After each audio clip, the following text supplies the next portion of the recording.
88.5 FM, the voice of Maui. It's the Shaggy Jenkins Show. Welcome to it on the Pacifica Radio Network. I am, of course, your host, thinker, commentator, guy with a lot of questions and a lot of history knowledge this week as we take a break from the news that is and focus on the events that was. Yesterday it was linguistics. Today, legislation. We'll talk about all the ways in this country we have sought to use laws to help make us more equal. If you would like to follow me online, it's at Shaggy Live, facebook.com/Shaggy Live. If you want to drop an email, easy, Shaggy Jenkins, my name, at gmail.com. Welcome to the show, one and all. Now, this week we are taking a little bit of a break from doing current events, from doing things brand new, so that we can talk about things that were. And in this case, this week, I'm focusing on all the history that I think is relevant to the picture of a country that we are in this year. And you notice that this year is very contentious with a political process. We are seeing concepts like xenophobia. We are seeing a lot of the ugly side of human nature coming out at this time because it's a political race. And in this country, we always use political races to bring out, instead of the very best of American society over the past 5 decades, we have brought out nothing but the worst of American society in our election process. But how did we get here to this picture of America in the year 2016? Well, today I want to concentrate, like I said, yesterday was all about linguistics and how we've used language from our very inception to separate and divide classes and races. Today I want to talk about how we've used laws to do that very same thing. Okay, and there's a lot of laws that are going to be like, whoa, I never knew that was on the books. There's some laws that I won't talk about today that are just ridiculous, but are still on the books. Like in South Carolina, in Columbia, it's okay to beat your wife on the courtroom steps on Sunday, but only on the courtroom steps on Sunday. That's an actual law that's still on the books, I believe. Now, I'm not going to talk about those kind of crazy, silly laws like that. I'm going to talk about the laws that we have used to kind of regulate society. And to begin this conversation, we need to talk about just a brief overview of the United States as an entity. Because the United States as a governmental entity has been, for all intents and purposes, always going down this path of good intention. However, at certain points of the country and throughout our history, we have been oh my God, a proof of concept of the law, or at least not the law, but at least the saying of all good intentions pave the road to hell. We've done that several times in our country. We have paved the road to our own personal societal hell in good intention.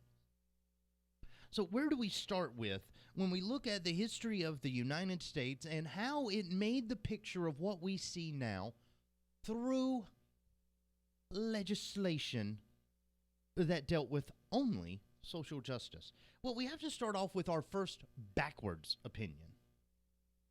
Because the United States, as much as we are the melting pot of the 20th century and the I don't know what the hell is going on in the 21st century, even though we are that, before that, we were more like a members-only country club. Only a certain amount of our citizenry was accepted into society of America. And by that, I mean that, they actually had protections and stuff through law. They had rights and stuff through government. A lot of things. But as long as we are talking about the history of our intent with the law, the United States has always tried to make its citizenry happy, but that definition has changed over time. For example, everybody knows about the 13th Amendment. That's the one that, basically freed the slaves and made sure that they were no longer not included in the preamble. I've talked time and time again how originally the words "we the people" did not mean all people of the United States. It actually took a couple of amendments in the Bill of Rights to make "we the people" truly mean we the people. And if we want to start with a picture of how we set things up, let's start back with how we first tried to set everybody up on equal footing. It was a horrendous exercise in, I want to say, stupidity, but let's just say it, of paranoia and a little bit of conspiratorial. You see, after we got rid of slavery in this country and we decided to make a law that said, oh, you know what, slaves are people too. Oh, that did not sit well, not only in the South where you would expect that to happen, but as well as the North. The problem was, and here is where our situation today in 2016 actually started, at the very roots of our country. Here's where things got interesting. Because just like we are seeing with the unequal application in modern times of law enforcement across different communities and different incomes, that dynamic was set up when we first got rid of slavery. Because what we did not want in this country, we being the white, wealthy, land-owning males, what they did not want in this scenario was for all of a sudden a huge new voter bloc voting. Haha. That's what started it. They did not want a new voting bloc to absurd their power. And by that, I mean that they looked at the freed slaves and says, hey, congratulations, you guys are free. Oh, by the way, you can't really do anything with that freedom. Certain southern states and stuff enacted laws that basically made it illegal for freed slaves to own land. Oh, boy. That started a downfall of relationships amongst different people in this country that we have still never recovered from some 240 odd years later. But it started off in the Reconstruction period, post-Civil War, after the abolitionists had attained victory, ended slavery and stuff. All the states started banding together and making laws where these freed slaves could not really do anything. They couldn't own land. They didn't have access to education and law enforcement. Oh, try being a freed slave and asking for help. You were more likely to end right back up in slavery. Now, I know what you're thinking. Wait a minute. Whoa. How can you end up in slavery after we as a country started to get rid of slavery? Because you see, when we started the breakdown of this atrocious system of separation that we had up till that point in our country's history, when we started to break that system down, to dismantle it because we started to feel guilty as a country, as well we should. But when we started to break this down, boy, did the tensions rise. Now, here's something that you probably didn't know, because I was talking about how you couldn't vote as a freed slave. You couldn't own land as a free slave. Would you believe that there is something else kind of important that they actually made laws to keep slaves out of? Well, in the United States, our system of government is always set up by population per capita. In other words, whatever state has the most concentration of people in it, they have larger groups of representation in the House of Representatives. Now, of course, the Senate, we only have 2 senators from each state, comprising a House of 100 members and 1 president pro tem, which is the vice president. No, the vice president is Speaker of the House, president pro tem of the Senate. Okay, so with that said and done, representation goes along population lines. And the northern states, who after slavery knew that if we started counting slaves as people, oh God, that is a horrible statement to say, but if we started counting slaves as people, the power in this country would shift through voters from the northern states, where everybody was educated and Caucasian and landowner, and they came from some sort of European pedigree, and they thought that they were the bastions of intellect and society, to the southern states, which were more of your middle-class colonials who, through their acquisition of cheap slave labor, became very rich. Now, this predates the Nouveau Riche movement and stuff that I talked about yesterday that kicked off in Europe during the Industrial Revolution. But the southern states, of people that were poor and of poor pedigree gaining a lot of money, scared northern states because they were like, hey, these guys are going to have their slaves, even though we've ended slavery, they're going to find a way to get these people that they know to vote for them, and they're going to change the power in this country. So we can't count slaves as people. That was an actual thought in this country at one point. We cannot count people as people because it will shift the power out of the hands of the people that really desire that power. And to that end, we started to make laws that changed. And remember how I said that you would not believe that there was one tiny little consequence of this with huge ramifications that you would not believe we actually did. See, in these southern states where we knew that there would be a huge population of former slaves, we decided through the census not to count them. Instead, we would only count a percentage of them so as not to upset the power balance of representation in the House of Representatives in the newly, brought back together United States government. Northern states, just as much as southern states, did not want to see the power shift happen. So to that end, we made laws like the 3/5 law, where only 3 out of 5 black men count.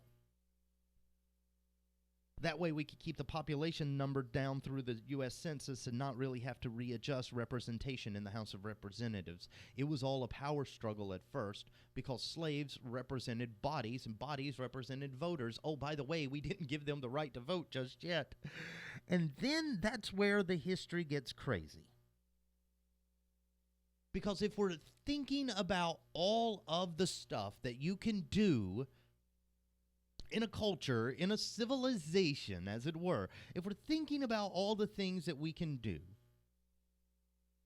right or wrong, when it comes to how we went forward from the Reconstruction period in this country, if the United States had good intentions, not the roadmap to hell like we did, things would have went a little differently.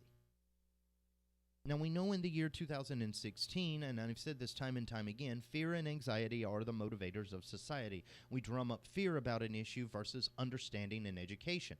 We drum up paranoia about certain factions of things that we don't understand versus enlightenment.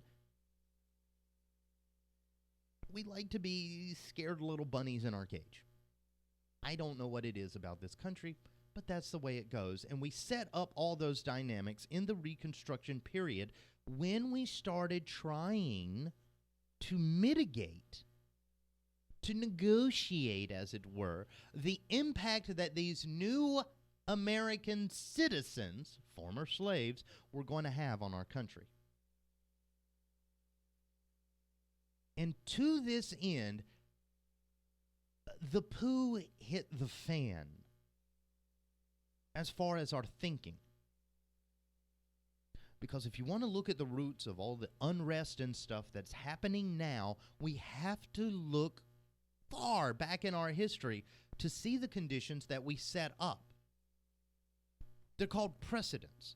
And what they are big events that happen throughout history that are examples to other people of what to do in that same situation. Precedents. You never have one until you go through an experience.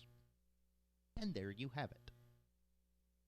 We set bad precedents way back at the end of the Civil War with how we wanted to deal with a new influx of actual people, not slaves, no longer, actual people into our American experiment. The resistance was huge, and reform came at the cost of a lot of blood, came at the cost of a lot of hardship, and probably set back us as a society by about 100 or so years. And all of the roots of that happened in one little period of time called the Reconstruction. Now, when we get back, I'll talk more about that and let you know how through legislation we've always tried to control each other. And it's never worked.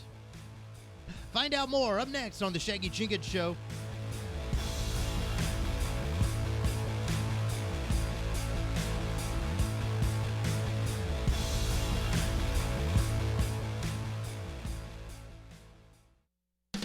.5 FM, the voice of Maui. It's the Shaggy Jenkins Show on the Pacifica Radio Network. Heard wherever fine radio is served. I am your host, historian. Not really. Guy that reads too much. Yeah, that.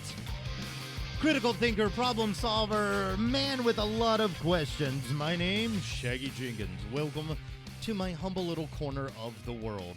Before we went to the break, we were talking about how we made a lot of mistakes in this country, and the root of all of those mistakes started back when we started to think of slaves as people and how we were going to deal with them as people. There was certain laws like the 3/5 law. Basically 3 out of 5 people count versus all of the people counting, because we would have to redraw voting districts, and nobody wanted to do that. But then what happened going forward? Because, see, after the Reconstruction period, have you ever been in a bad relationship? And then you broke up and you kind of took a break from each other and you realize that maybe your thinking wasn't that different from each other. So you go through some changes. And maybe before you think about this coming back together in this relationship, you make certain concessions. Well, they weren't so bad here. And maybe this wasn't so terrible there. And then you start looking at yourself and looking at your own behaviors and you go, maybe I did kind of overtax a poor agricultural society. Or maybe owning other people like objects is fundamentally flawed on a basic universal level, and we should stop doing that. You know, you self-analyze yourself when you're in a broken up relationship, and then you kind of see each other at the bar, you know, the Confederate States there at the end of the bar, stirring their whiskey, looking all downtrodden and stuff. I mean, things did not go good for Confederacy after the breakup, you know? I mean, people just hated him, was all down on him all the time, didn't have enough money. I mean, Confederacy had a really bad post-breakup. Well, Union, on the other hand, Union went and got a makeover, okay? So when Union came back to the bar that night, oh man, Confederacy looked over to the bar. Damn, Union's looking kind of hot. You know, Union had sexed itself up a little bit. It gotten some of that Enlightenment stuff that Thomas Jefferson was talking about. Finally, in a universally applied way, they were starting to see people differently, and they were starting to see their relationship with the world differently, and that maybe made them change their wardrobe and their makeup a little bit. So, you know, they're hanging out in the bar, Union, kind of over there looking, ooh, wow, a little hotter than it's ever looked before. Confederacy, kind of tired of Cheetos and secondhand food at this point, was really getting kind of upset with the whole, nobody takes care of me anymore. You know, when you're in a relationship, how that other side kind of takes care of you, and then you end it and you're going, oh my God, I really am incapable of taking care of myself. That was Confederacy. So, you know, Confederacy sent Union a drink, and then it's like, you know, hey, I miss you. You know, Union was kind of like, okay, well, I guess I miss you too. And then they started to get back together, and, oh, I miss you. And the lovey-dovey stuff came on, and then Union was like, you're not doing those slaves anymore. Oh, no, baby, I completely quit the slaves. You know, in real relationships, just like the one that I'm talking about now, in real relationships, this is as much of reality there as it is in this scenario. So we all know this to be true. Confederacy wasn't really telling the truth. It was like when you break up with somebody because they're a cigarette smoker, and you're like, you're not smoking, are you? No, I'm not smoking. The car's full of like mouthwash and hand sanitizer and baby wipes and eye drops. Oh, that's not smoking cigarettes? Okay. You know, there's all kinds of trappings of the fact that they never really changed their behavior. They just changed the presentation of their behavior to their spouse. That's what the Confederacy did. After they were, oh, I missed you. Oh, I missed you. Oh, let's just make up. Let's cancel the divorce. When they did that, Confederacy was like, oh, no, I don't have slaves anymore. But at the same time, Confederacy wasn't really honest with Union and said, but I am going to make targeted laws such as poll taxes and literacy tests and things like that to marginalize my former slaves and to make sure that they cannot participate in American society. They never said that. It's like saying, no, I quit cigarettes. I picked up cigars, and I only do them on nights that I'm drinking a single malt whiskey. But I'm not doing cigarettes anymore. It was kind of that debate. And I know I kind of laugh at this horrible, atrocious period in American history, but you have to understand, when we're looking at it so far removed in time and distance from those events, objectively, there is some humor in how the United States lied to the United States. I mean, we became like the Janice Dickinson of new nations. We were in the mirror every day going, we're beautiful, we're beautiful. The wrinkles, the crow's feet, and everything is showing. We're beautiful. You know, everything's sagging. Gravity is not having its way with us in a nice way. We are beautiful. That's what we were for a longest time during the Reconstruction period. Oh, look at all this great social progress. By the way, we're generating laws to make sure that former slaves cannot vote. The reason why? Remember how I said there was also laws that kind of made it really hard to find employment and stuff for former slaves? Well, what do you do to a population that has no money if you don't want them to vote? You tell them they have to pay a poll tax to vote. Now, I know what you're thinking. Wow, that's really kind of messed up, because that probably marginalized a lot of Caucasian people in the South that were poor. Yeah, it did. But not as many. Not as many. Not even close. A fraction of a sliver of a percent. Because we've always had kind of this good old boy network since the Reconstruction period in our country, both on the northern and the southern side, where we say, oh yeah, welcome to the club, Mr. White. Oh, former slave. Can you read this? Can you pay this? Oh, I'm sorry, you're not allowed to vote like everybody else. Oh, the white guy behind you doesn't need to do a literacy test and has no poll taxes to pay, so they can go on in and vote. But you, no. You former African descendant slaves, you, no. You have to read. You have to pay a poll tax. You have to jump through hoops. Can you balance a ball on the end of your nose? Because if you can't do that, you can't vote. Okay, maybe that last one was a little stretching, but you see what I'm saying. Even though at this point in our history, we had set up this dynamic of everybody on paper appearing to be equal, that was not the case when it came to execution. And through early systems of marginalization, like poll taxes, literacy test, proof of residency before there was such a thing as proof of residency. Hey, prove you're alive and you live someplace. I'm here, and that should be evidence. Am I a ghost? No. There was a lot of confusion from the now former slaves. On one hand, you had the Union government that is saying, hey, look, welcome to the fold. And on the other hand, the Union and Confederate governments behind the lines is going, yeah, you're not quite equal yet. No, we don't want you in our country.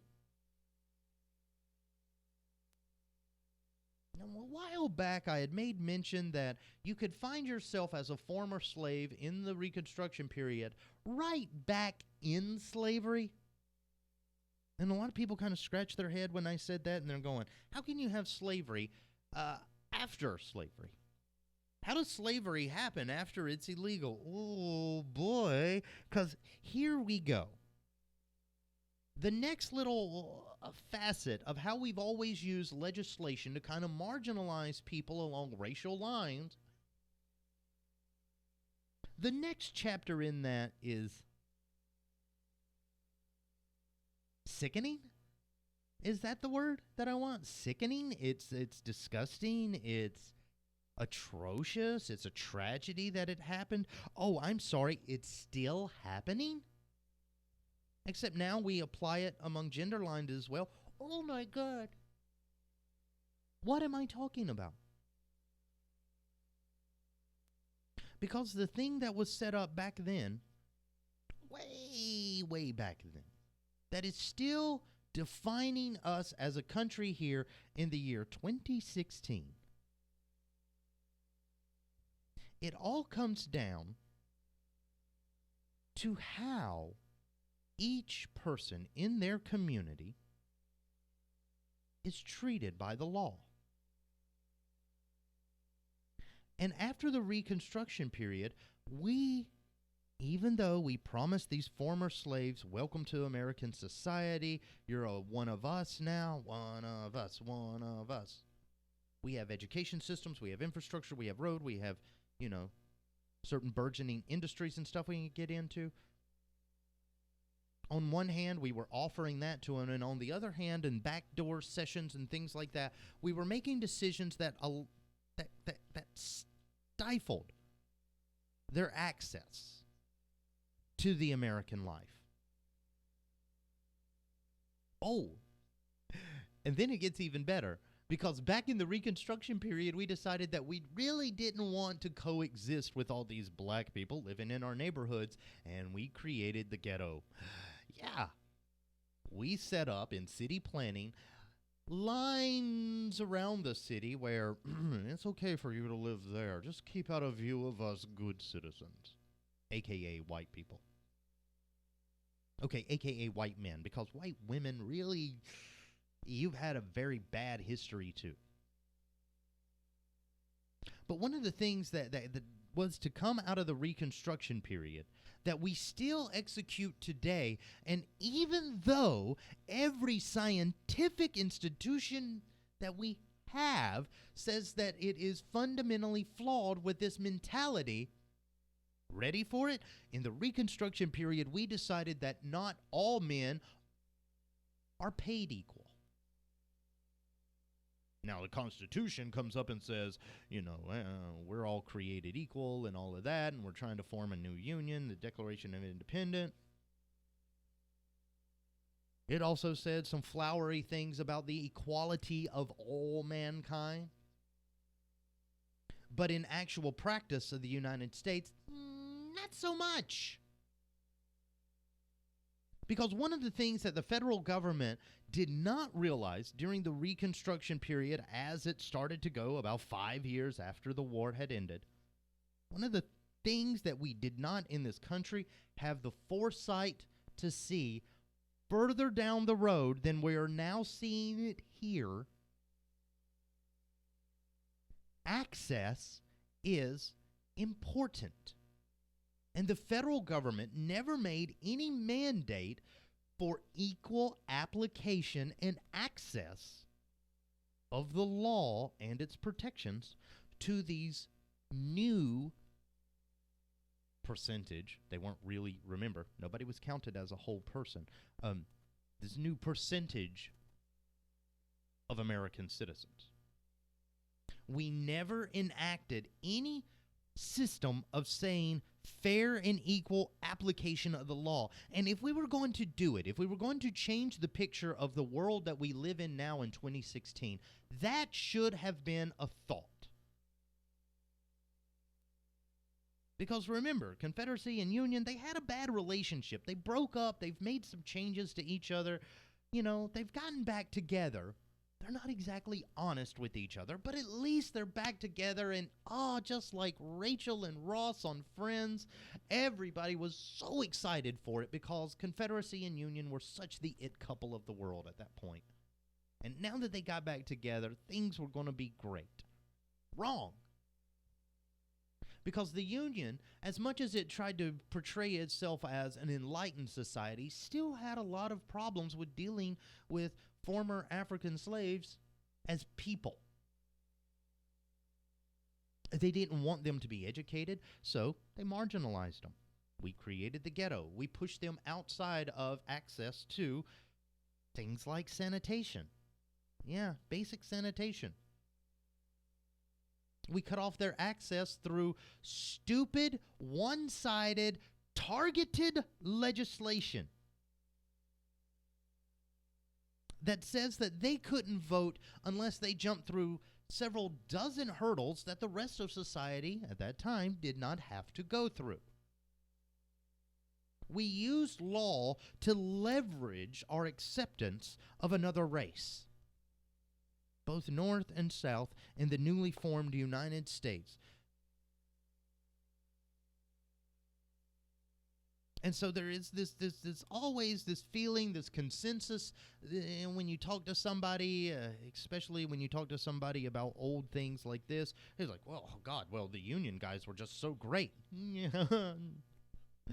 Nobody, and I'm going to say this as an honest thing that we need to admit to ourselves, nobody, Union or Confederates, nobody had their best interest of these new American citizens of African descendancy. Nobody had their best interest at mind for dozens of years, decades. We just said, war's over. We're back together, so you kids go play. Boy, did that end up terrible for us. Because the southern United States wasn't really comfortable with black people, period. There had been a lot of institutionalized racial education of southern people that that overwhelmingly dehumanized the people that were in slavery. Okay, it turned them into objects. They had no history, they had no value, they had no lineage, they have no worth as people. And that's the way that Southern people were always taught. And after the Reconstruction period, they had a hard time letting go of that thought. So besides poll taxes and things like that, we also started to unequally apply protections of the law to black people versus white people. During the Reconstruction period, former slaves, oh God. I mean, we even invented, and this is no joke, we even invented names of mental illnesses for people that we said could not resist wanting to be slaves. And the southern states decided that if people really wanted to be slaves again, well, we could do it through something called indentured servitude. Because that was not slavery. Well, it was slavery. But not really. See, white plantation owners decided that after they had to free their slaves, they went to all their slaves and said, well, no food, no house, get off my land. See you later, you're a free man, leave. The slaves would go, but what am I going to do? I don't care, would say the plantation owners. Get off my property. And then the former slave would be like, but I have no money, and it's really hard for me to get a job because there's no law that allows me to have money. And then the plantation owners rubbed their hands together, and they said something along the lines of, boy, you might be right. Well, I tell you what, I'll sell you this parcel of land for X amount of money. All you got to do is work for me. And so we promised, time and time again, good intentions. And what did we deliver? A new system of slavery. One that was not defined on actually owning a person, but was defined by owning the debt of that person, therefore controlling the actions. It's called financial servitude, indentured service. Not slavery, because slavery is illegal, but nobody said anything about financially crippling, running up a massive debt. Most of this debt, by the way, was ghost debt. It just appeared whenever they needed to keep somebody down.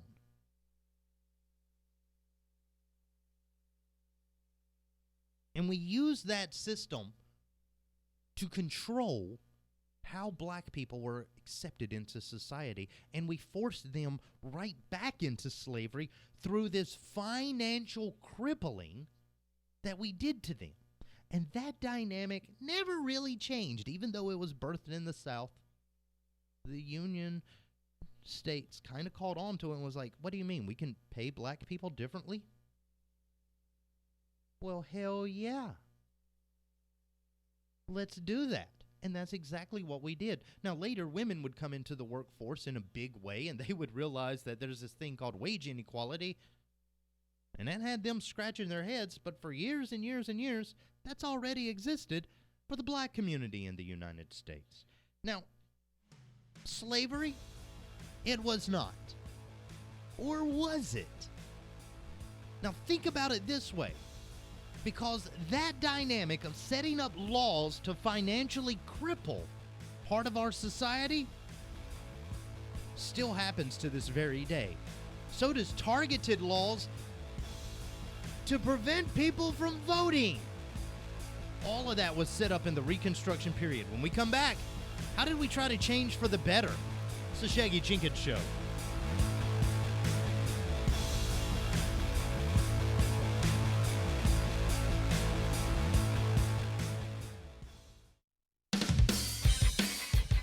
.5 FM, the voice of Maui.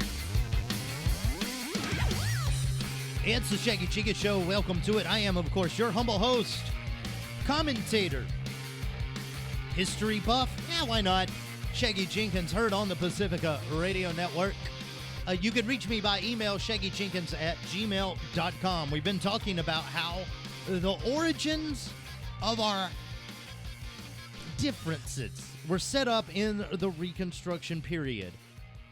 Now, I could go on and on and on about all the bad things that we did, especially when it comes to a period right before the biggest civil rights movement of the 20th century. I could talk about the events like Jim Crow laws and segregation and how weird that was. I could talk to you about how my mentor, a woman by the name of Hattie Leeper, who was a broadcaster well before black women were accepted in the broadcasting world. I could tell you how during segregation in the South, she wasn't allowed to go to the front of a JCPenney's. She had to go around back and knock on the door by the dumpster. And then she would just tell the guy, I need a dress. Well, here's your dress. Give me $1. Get out of here. I need shoes. They didn't get to pick. They didn't get to shop. They had to take whatever the shop would throw out the back door thanks to segregation laws. I could talk about that. I really could. And all of the damage that the segregation movement did, the separate but equal stupidity that we tried, I could talk about that. But let's talk instead, because I've depressed you this whole show, and I've told you that as a minority, we've always tried to marginalize you through targeted reform laws. But let's talk about how we tried to change all of that just a little bit. Because one of the things that is so commonplace in every procedural drama that you watch on television about police forces, every movie where it features somebody getting arrested, there is one thing that everybody keeps hearing that wasn't always in existence, and we had a lot of trouble making it exist. Oh, and by the way, the only reason that it exists was because of, get this, somebody did not understand what the hell was going on when they got arrested. They weren't aware that being arrested denotes a change in the way that the government treats you. They didn't know that. They didn't know that because they were arrested, they had certain, here's the word that you're looking for, rights. And of those rights, the right to remain silent, the right to free representation if you cannot afford it yourself, and the right for all of this stuff to be clearly explained to you ahead of being arrested and processed. That did not exist prior to the 1950s when a gentleman by the name of Miranda was arrested in Arizona. And cops, knowing that he was a minority, knowing that English really wasn't that big of a deal to him, they did everything in their power to make his incarceration a living hell. Now, here's the thing. He could have avoided that incarceration altogether had he known some very simple things up front. Like, one, you have the right to remain silent. The fifth, as everybody pleads. The fifth, by the way, when somebody says it, is referring to the you do not have to incriminate yourself in a testimony amendment to the Bill of Rights. The fifth. I plead the fifth. Miranda didn't know that he could do that. Miranda also did not know that the court system in the United States, although we like to hide this fact a lot during this time, the court system in the United States is set up so that everybody is guaranteed some form of legal counsel, being a public defender or an attorney that you hire through your own means. Well, Miranda did not understand all of this stuff, and after getting ramrodded through the system real well, decided to take a little issue with the case. And remember, this was a part of the life of Miranda that could have been prevented had they only known a couple of key things. Not that big thing. Not they didn't have to have a law degree. No, just if they knew a couple of key things, they could have avoided all this trouble altogether. So why not, since those key things that this gentleman Miranda needed to know, since those key things are in the law themselves, why not require officers to make that known? And so Miranda versus Arizona happened. Now, this one made it all the way to the Supreme Court, and it took a long time for us to start applying it, especially in black communities and Hispanic communities that were starting to grow from our western territories. You know, The 1950s was a huge influx. The baby boomers, the post-World War II period, America as an economy was booming. So we had a huge influx of Canadians and Mexicans. But as they came into the country, the Canadians, hey, you speak English or white? Okay, cool. Mexicans, what's this? You don't speak like us. You don't look like us. Ooh, you must be up to trouble. Let me arrest you. Well, that happened to Miranda. He didn't like it, and he didn't think anybody else would like it either. So he sued the state. And then the state said, no, we can do what we want to, because there's no federal mandate that says that we have to guarantee you know what the hell we're up to. So Miranda fought the case all the way up to the Supreme Court. And one of the biggest decisions in this country about how we handle relations between police officers and citizens was founded because police officers did not equally apply the law to minorities as they did to Caucasians. And the Miranda rights were born. Now, you know the Miranda rights, and if you don't know the Miranda rights, congratulations, you've never had a career in media or drug dealing or tax evasion or Martha Stewart's accountant or the person that drives OJ around before the 1990s. Okay, you get my point. We've all heard them before. You have the right to remain silent. Anything you say can and will be used against you in a court of law. You have the right to an attorney. If you cannot afford an attorney, one will be appointed to you by the state. Do you understand these rights as I have read them to you? And that last part was very, very important because the Supreme Court knew that if they required cops to say the first part, without that last line of "do you understand," they knew that there would have been certain caveats, certain escalating conditions, mostly along racial lines, that would have been put in from state to state to state to state. You have the right to remain silent, except you're black. You don't. You have the right to an attorney,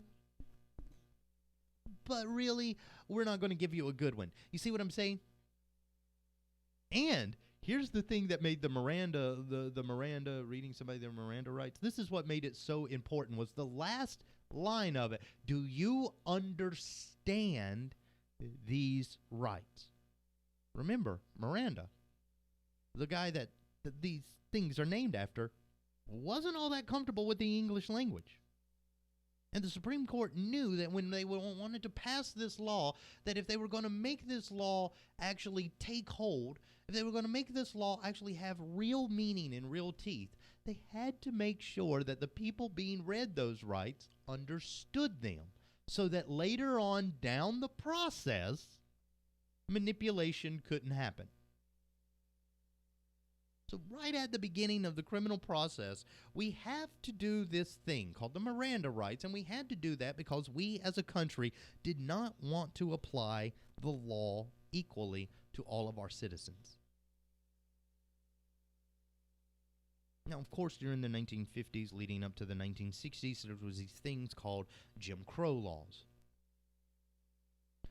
There was a doctrine in place along a lot of these states called separate but equal. Whereas you don't have to go to the same schools as everybody else. We just have to provide you with the same things as that other school has. So if the white school has a water fountain, well, the black school can have a hose pipe, because running water is running water.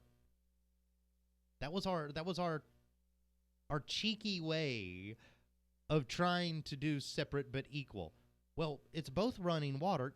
Yeah, but one's running out of an asbestos hole in the wall. Yeah, but it's running. So that's separate but equal. The Miranda rights cut through all of that. And they had to cut through all of that, because the Supreme Court knew at that time that if we made this a thing, manipulation would happen.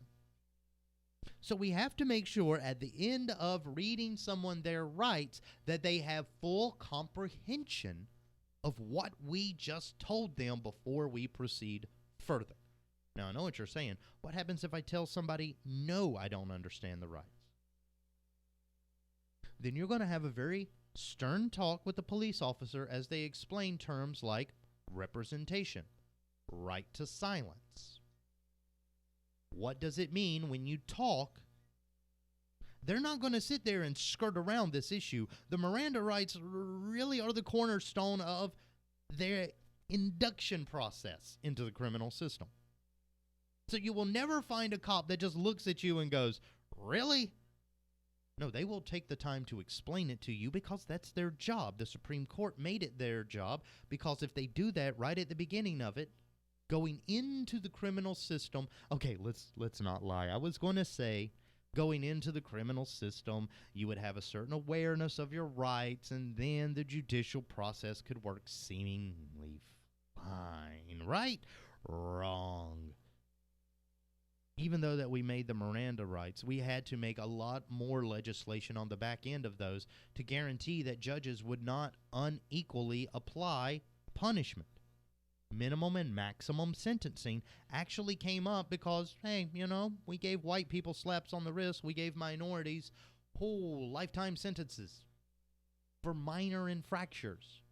And we still have that problem now, where in the most incarcerated country in the United States, we have a disproportionate amount of minorities in our prison than we do on our streets.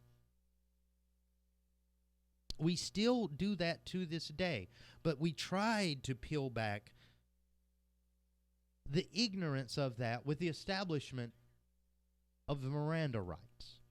Now, the Miranda rights also led up to, during the civil rights movement, people understanding their role, their ability to question, their ability to go, you know what? What are my rights?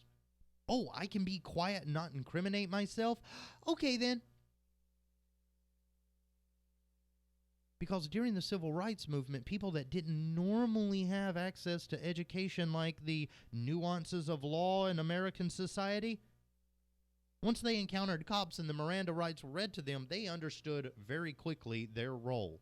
And the peaceful revolution, the peaceful protest and stuff that we saw a lot of people taking across this country to change the way that we dealt with not only during the 1960s with different races, but how we dealt with different genders. We saw these peaceful protests and we saw these brutal acts of police trying to keep the status quo status and Chloe, one of those. It tried to keep the status quo locked. And to that end, the American public, through this great media that was starting to be born in the 60s, now it got all screwed up in the 80s and 90s, but in the 60s, yay, media was actually being very responsible. We started to see a picture of unequal life, and we started to question the soul of our country.